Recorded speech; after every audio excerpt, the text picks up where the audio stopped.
नमस्कार मित्रांनो, मी प्रवीण कांबळे, IIT श्रीवर्धन फोरमन.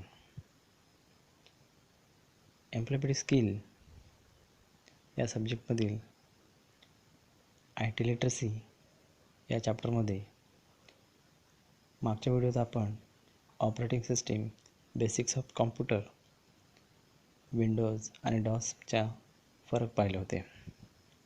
आजच्या व्हिडिओमध्ये आपण MS ऑफिस आणि नेटवर्किंग याबद्दल माहिती जाणून घेणार आहोत. So boys, let's start. जर तुम्हाला व्हिडिओ आवडला तर लाईक करा, DVTच्या ई-लर्निंग चॅनलला सबस्क्राईब करा, बेल आयकॉनला क्लिक करा. मित्रांनो, आजच्या ह्या डिजिटल युगामध्ये फायलिंग, लिखाण, त्याची नोंद करून ठेवणे हे खूप किचकट झालेले आहे. आजच्या ह्या संगणक युगामध्ये त्याच्याकरिता ते जे दस्तावेज आहेत त्याचे संगणकीकरण करण्याचे सुरू झालेले आहे. कार्यालयामध्ये कागदमुक्त कार्यालय याकडे वाटचाल सुरू झालेली आहे. तर मित्रांनो, today we will learn about the MS Office, MS Excel. MS Office म्हणजे काय, तसेच MS Word, MS Excel काय असते याच्याबद्दल माहिती जाणून घेऊया. MS Office सर्व कार्यालयात कामाची व्याप्ती प्रचंड असते. अचूक, जलद गतीने आणि वेळेवर सर्व कामे होणे अत्यंत आवश्यक असते. या सर्व गरजा लक्षात घेऊन मायक्रोसॉफ्ट कंपनीने MS ऑफिस हे सॉफ्टवेअर तयार केले आहे. यात MS वर्ड, एक्सेल, पॉवरपॉईंट इत्यादी संचाचा समावेश होतो. MS ऑफिसचे मुख्य उपयोग काय आहेत ते आपण पाहूया. नंबर 1, कार्यालयातील दस्तावेजांचा संगणकीकरण करणे व त्याची कागदमुक्त कार्यालय या अवस्थेकडे वाटचाल घडवून आणणे. 2, कार्यालयाचे ऑटोमेशन म्हणजे स्वयंचलितता करणे. 3, कामाची गती वाढविणे. 4, कामे अचूकतेने वाढविणे. 5वा उपयोग, कार्यालयीन कामाची संस्कृती अत्याधुनिक करण्यास मदत करणे. आता पाहूया MS word. MS word, Microsoft word हा MS ऑफिस मधील महत्त्वाचा आणि जगभरात अत्यंत लोकप्रिय घटक आहे. MS वर्ड हा कुठलाही मजकूर तयार करण्यासाठी, साठवून ठेवण्यासाठी आणि छापण्यासाठी उपयुक्त प्रोग्राम आहे. आता पाहूया MS वर्ड मध्ये कोणती कामे केली जातात. सर्वात पहिले, सुव्यवस्थित व आकर्षक लेख तयार करणे. 2, कुठल्याही क्षणी कितीही मजकूर मुख्य मजकुरात चटकन समाविष्ट करणे. 3, दिलेल्या मजकुराचे रूप बदलून माहितीचे नियोजन करणे. 4, मजकुरातील अक्षरांचा रंग, शैली, फॉन्ट बदलणे. 5, मजकुरातील शब्द मोठे किंवा लहान करणे. वाक्यांना किंवा शब्दांना अधोरेखित करणे, तसेच ठळक करणे. 6, मजुरांची किंवा या मजकुरांची सजावट करणे. 2 ओळीतील अंतर कमी जास्त करणे. बॉर्डर, लाईन देणे, मार्जिन सोडणे, समाप्ती संकेत देणे इत्यादी. आता पाहूया MS एक्सेल. MS एक्सेल हा एक स्प्रेडशीटचा ॲप्लिकेशन प्रोग्राम आहे. यात रो व कॉलम असतात.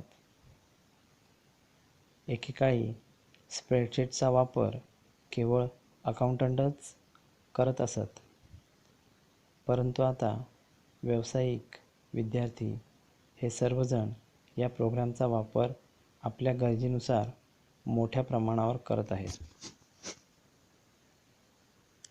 आता आपण MS एक्सेलचे मुख्य उपयोग पाहूया. सर्वात पहिले विवरणपत्रे, हिशोबपत्रे तयार करणे, ती साठवणे व इतरत्र पाठवणे. 2. भागाकार, गुणाकार, बेरीज, वजाबाकी यासारख्या गणितीय आकडेमोडी करणे. 3. आलेख काढणे, आकृत्या काढणे. 4. व्यावसायिक प्रगतीदर्शक विभिन्न आलेख, चार्ट इत्यादीचे रेखाटन करणे. 5. शाळा, महाविद्यालये इत्यादींच्या हजेरीचे, विकासपत्रकांचे काम करणे. तर मित्रांनो, थोडक्यात काय तर कुठल्याही माहितीचे अर्थपूर्ण विश्लेषण करून ते अद्ययावत ठेवण्यासाठी MS एक्सेल हे अत्यंत महत्त्वपूर्ण सॉफ्टवेअर आहे.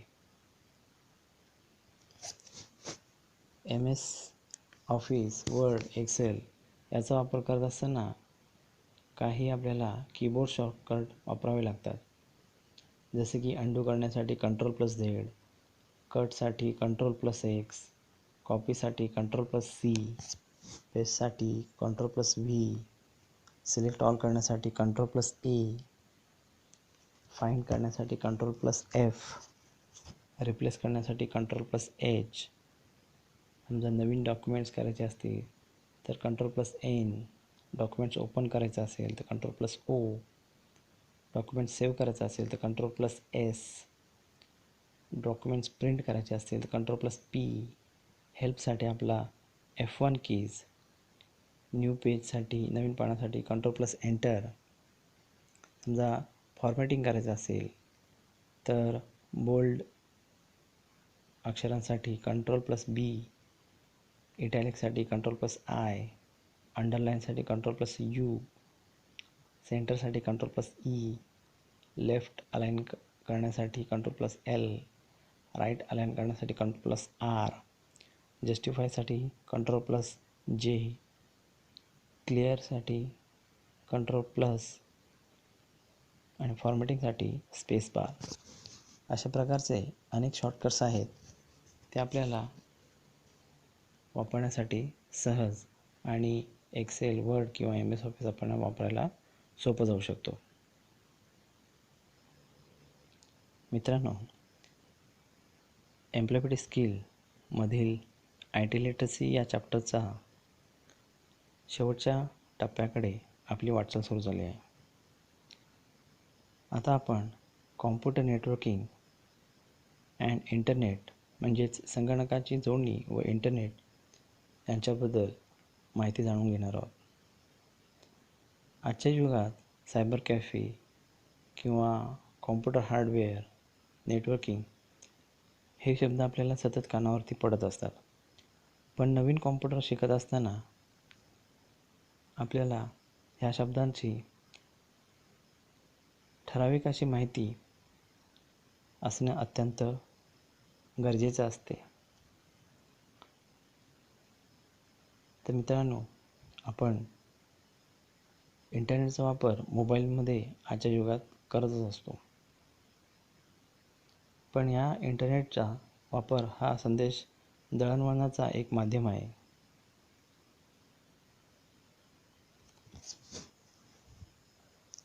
आता आपण इंटरनेट याच्याबद्दल त्याचा उपयोग स्पष्ट करूया. इंटरनेट हे माहिती, संदेश दळणवळणाचे माध्यम आहे. एक संगणक दुसऱ्याला, दुसरा तिसऱ्याला अशी जोडणी माहितीच्या देवाणघेवाणीसाठी होऊ लागली आहे आणि इंटरनेटचा वेगाने प्रसार झाला आहे. केवळ संदेशच नव्हे तर चित्र, नकाशे इत्यादी कुठल्याही माहितीचा साठा जगाच्या कुठल्याही संगणकावर हवा तेव्हा उपलब्ध होऊ लागला आहे. यामुळे एक वैश्विक जाळे निर्माण होऊन संदेशाचे दळणवळण जगभर करण्यासाठी एक महत्त्वाची प्रणाली विकसित झाली आहे. इंटरनेट हे माहितीचे एक अथांग भांडार आहे. माहिती सेवा, शिक्षण, मनोरंजन, व्यवसाय, व्यापार इत्यादी अनेक बाबींच्या संदर्भात तो एक अनमोल खजिना आहे. 1969 मध्ये अमेरिकेत संरक्षण विभागात संगणकाचे जाळे विणण्यास सुरुवात झाली आणि तिथेच इंटरनेटचा जन्म झाला. निव्वळ एखादा शब्द टाईप करून इंटरनेटच्या सर्व सर्च इंजिनला दिला की त्या संदर्भातील हजारो पानांची सर्व माहिती इंटरनेटवर क्षणात उपलब्ध होतात. हेच त्याचे वैशिष्ट्य आहे. आता इंटरनेटचा उपयोग काय, त्याचे फायदे काय आहेत हे जाणून घेऊया. इंटरनेटचे तसे पाहिले तर आपल्याला अनेक फायदे माहिती आहेत. जसे की सर्वात पहिला, वेब पेजेसचे अवलोकन करणे. 2. बातम्या, माहिती मिळवणे. 3. जाहिराती करणे. 4. एक किंवा अनेक व्यक्तींना संदेश पाठवणे, जसे की ईमेल्स. 5. ऑफिसचे काम घरबसल्या करणे. 6. संगणक प्रोग्राम्स मिळवणे, ते सतत अद्ययावत अपडेट करणे. 7.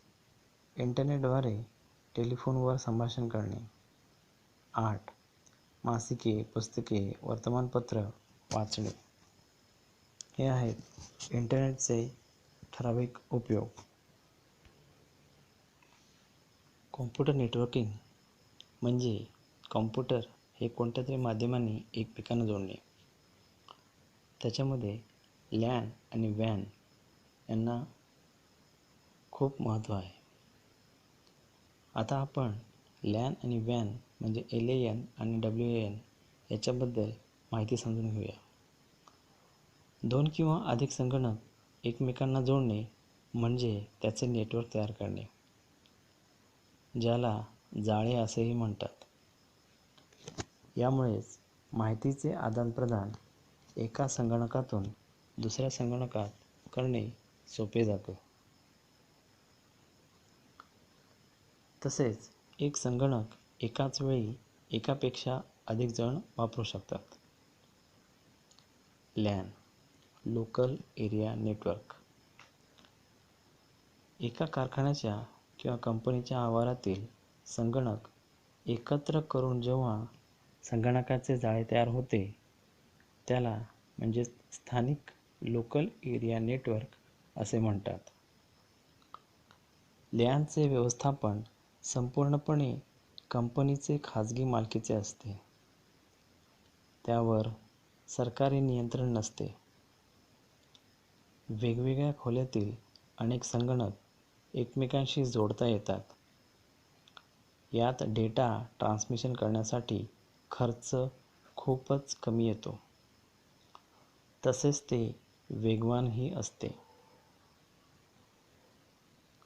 लॅन करण्याच्या 3 पद्धती आहेत. पहिली पद्धत star network. Number 2 token ring network. 3 बस नेटवर्क. आता वॅन WAN म्हणजे वाईड एरिया नेटवर्क. ज्यावेळी वेगवेगळ्या शहरातील किंवा देशांमधील संगणक एकमेकांना जोडले जातात, तेव्हा बृहत जालक किंवा WAN म्हणतात, WAN.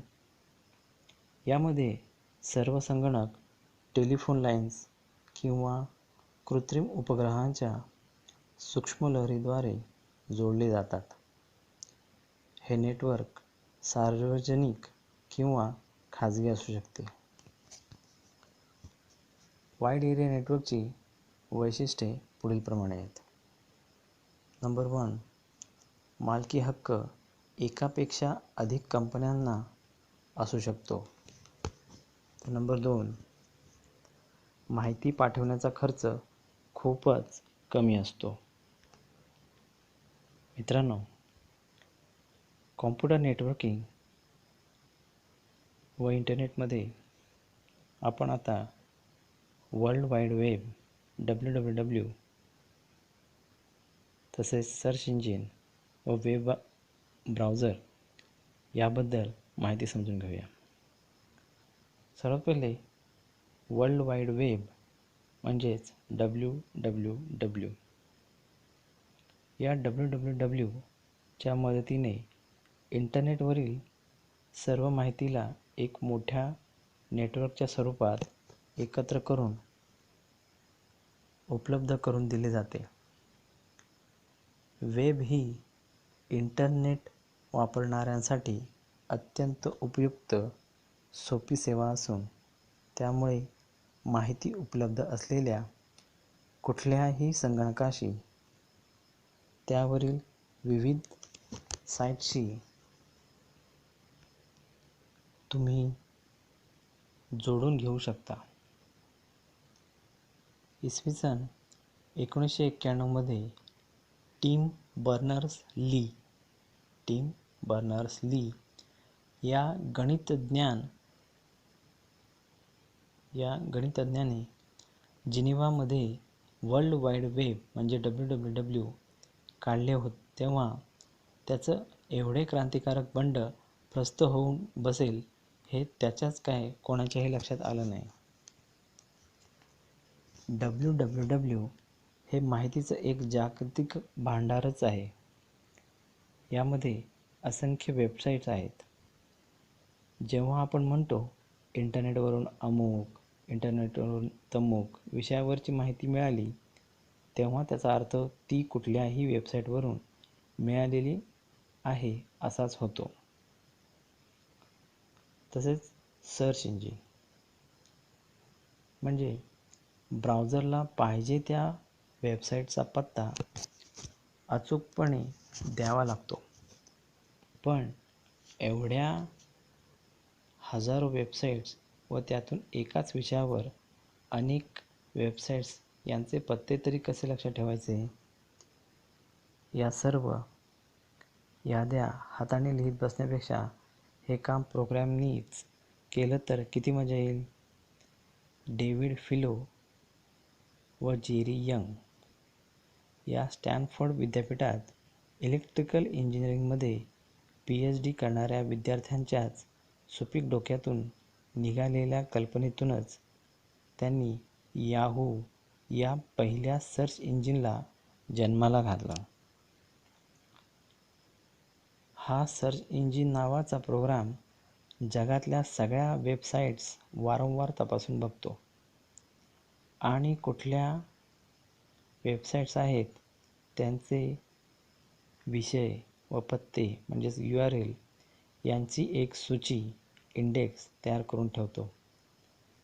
आपल्या ब्राउझरमधूनच हा सर्व इंजिनचा प्रोग्राम आपल्याला चालवता येतो. आजच्या काळातील सर्वाधिक वापरले जाणारे सर्च इंजिन म्हणजेच गुगल होय. सध्या आर्टिफिशियल इंटेलिजन्समध्ये टी व्हीवरती आपण ॲमेझॉनची ॲलेक्सा याची आपण जाहिरात बघतो. त्यामध्ये सुद्धा सर्च इंजिनचाच वापर करून ॲलेक्सा आपल्याला विविध विषयांची उत्तरे देत असते. आता पाहूया वेब ब्राउझर. इंटरनेटवर माहितीचा शोध घेऊन ती मिळवणे यालाच ब्राउझिंग किंवा सर्फिंग असे म्हणतात. इंटरनेटचा वापर करून लोकांना विविध प्रकारची माहिती मिळावी या उद्देशाने जगभरातील अनेक संस्थांनी प्रचंड क्षमतेचे व जलद गतीने चालणारे अनेक संगणक इंटरनेटशी जोडलेले आहेत. अशा एखाद्या संगणकाचे नाव माहीत असले की माहिती मिळवण्याच्या उद्देशाने तयार केलेल्या अनेक प्रोग्राम्सद्वारा माहिती मिळवता येते.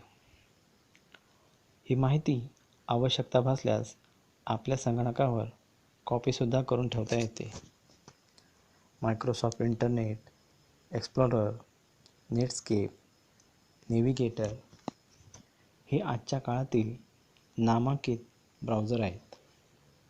मोझिला हे सुद्धा आहे. Google Chrome.